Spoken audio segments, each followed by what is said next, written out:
Hola, tutorandos de YouTube, ¿qué tal? Bienvenidos a este último vídeo de la primera temporada de Estudiar Física. En este blog vamos a continuar avanzando en la comprensión de la igualdad entre agujeros de gusano y entrelazamiento. En vídeos anteriores ya explicamos lo que era cada una de estas dos cosas y además habíamos hablado del problema de compatibilizar la gravedad en la superficie de un agujero negro con la teoría cuántica de los campos. Habíamos hablado de que podían haber partículas o no, dependiendo del observador, en un horizonte de un agujero negro y que esta consecuencia daba lugar a la radiación de Hawking de los agujeros negros. En esta ocasión lo que vamos a hacer es profundizar en las características cuánticas de esta radiación y cómo el principio de complementariedad que introdujimos en el vídeo anterior, que básicamente decía que si una persona caía hasta el interior de un agujero negro, lo que se veía desde fuera en el horizonte tenía que ser equivalente a lo que sucedía en el interior. Como decía, vamos a ver que este principio de complementariedad aún así va a tener problemas. Y el problema en el que nos vamos a centrar hoy procede de algo llamado la monogamia del entrelazamiento. Dos partículas están totalmente entrelazadas si en el momento en el que mides una de ellas automáticamente sabes todo acerca de la otra sin necesidad de interactuar con ella. Insisto, esto es que dos partículas están totalmente entrelazadas. Pues bien, no puede haber un entrelazamiento total entre más de dos partículas. Eso es la monogamia del entrelazamiento. En el momento en el que una tercera partícula entra en acción y se entrelaza con otras dos que estuviesen previamente totalmente entrelazadas, lo que va a suceder es que ese entrelazamiento total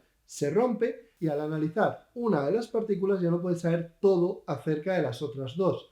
Como las otras dos están entrelazadas entre ellas, te va a faltar información. Esta es la diferencia entre estar totalmente entrelazadas y estar solo parcialmente entrelazadas. Y una característica muy importante de esto es que cuando tenemos dos partículas totalmente entrelazadas e introducimos una tercera, se producen cambios en la energía del sistema. Es decir, que si al principio había una cierta cantidad de energía, al final la energía será diferente. Esto no significa que la energía no se conserve, sino que en el procedimiento de romper este entrelazamiento total, o bien se absorbe energía o bien se libera energía. Esta sería la introducción al asunto. No podemos tener dos partículas totalmente entrelazadas, añadir una tercera a ese entrelazamiento y que sigan estando totalmente entrelazadas. Pero se rompe la monogamia en el sentido de que si una de ellas se intenta entrelazar con otra, automáticamente las tres van a pasar a formar parte del mismo estado. No puede haber una partícula que esté entrelazada con otras dos a la vez sin que esas otras dos estén entrelazadas entre ellas. Pues bien, cuando combinamos todo esto con la física de agujeros negros, resulta que a fin de cuentas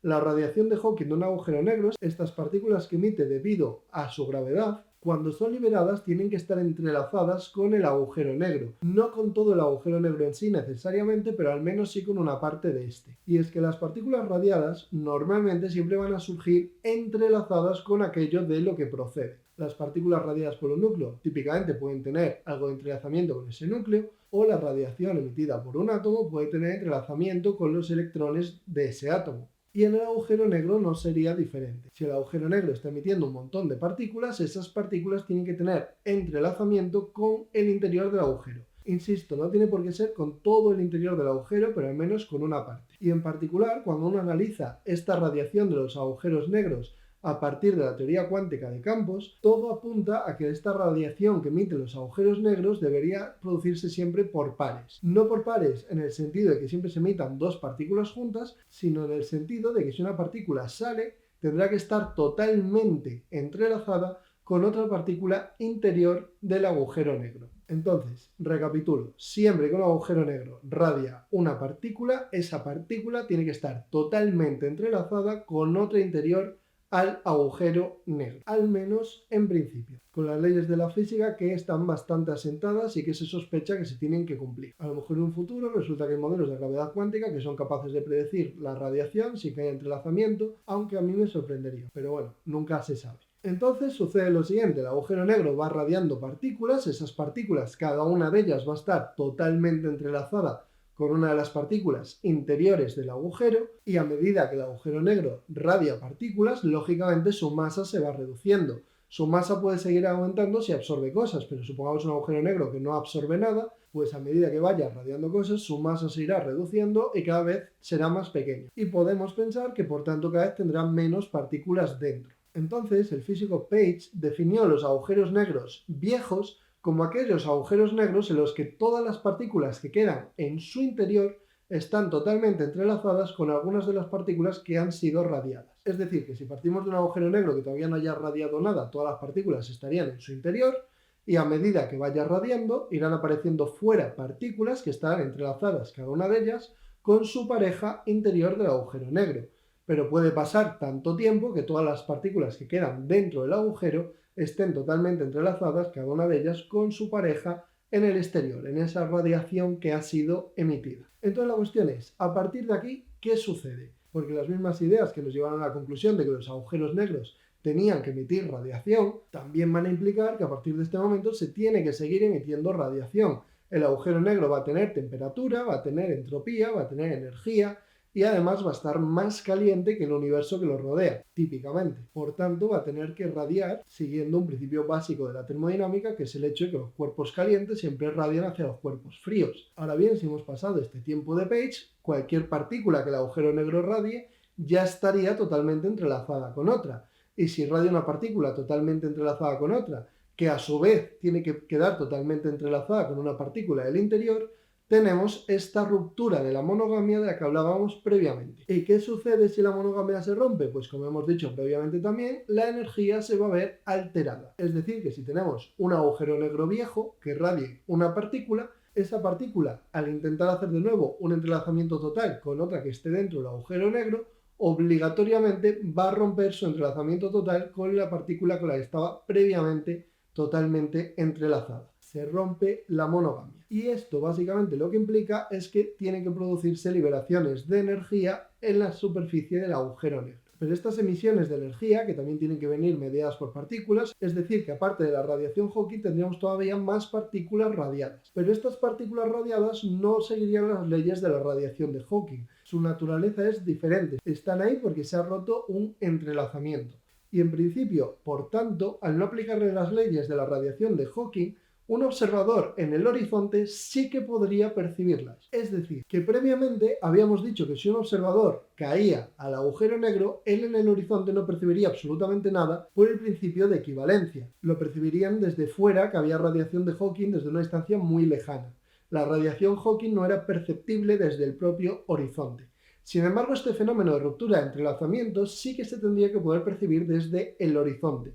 Por tanto, estaríamos hablando de que el horizonte para un observador que se está cayendo sí que tiene partículas. Y por tanto, el observador que está cayendo sí que se puede dar cuenta de que ahí hay algo, de que está atravesando una frontera. Pero esto, a su vez, atenta contra el principio de equivalencia de la relatividad general. Si hemos quedado en que no puede percibir nada debido a la gravedad, tampoco debería poder percibir esto. Y hemos llegado ya al quid de la cuestión. A este problema se le llama la paradoja del muro de fuego, paradoja AMPS, debido a sus autores, Almeiry, Marols, Polchinski y Sully. Y la paradoja del muro de fuego fue planteada en 2012. Y básicamente lo que decía era que o bien el principio de equivalencia era falso, que es el corazón de la relatividad general, o bien estas reglas cuánticas de la monogamia y demás no funcionaban.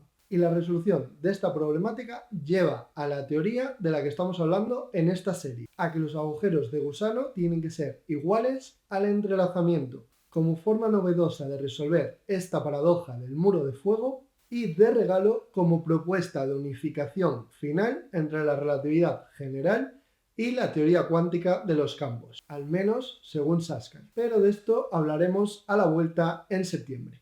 Yo ya tengo que ir descansando un poco, que llevo desde septiembre subiendo un vídeo cada martes. A veces acabando de editarlo con las prisas unos minutos antes. Lo que sí que os puedo ir adelantando es que en septiembre seguiré con las 3 secciones que tengo, explicaciones de física, explicaciones de matemáticas y vídeos más divulgativos como este. Seguiré intentando que los vídeos divulgativos aporten cosas que normalmente no se encuentran en YouTube ni en español si me apuráis. Y además os anticipo que en septiembre ya tendré set de grabación. Es decir, que este será oficialmente el último vídeo que habrá en este salón, con este sofá y con esta puerta aquí detrás. Cuando vuelva en septiembre tendré un set de grabación que espero que me facilite el tema de la grabación, la edición y demás. Así que poco más. Espero como siempre que este vídeo os haya sido de interés, espero que el proyecto os esté gustando a los que lo seguís y os deseo unas buenas vacaciones tanto si tenéis que trabajar como si no. También si queréis me podéis decir en la caja de comentarios por aquí si os gustaría que empezase a hacer entrevistas, no necesariamente acerca de física, pero sí siempre acerca de ciencia o de educación o cosas que me puedan ir pareciendo interesantes.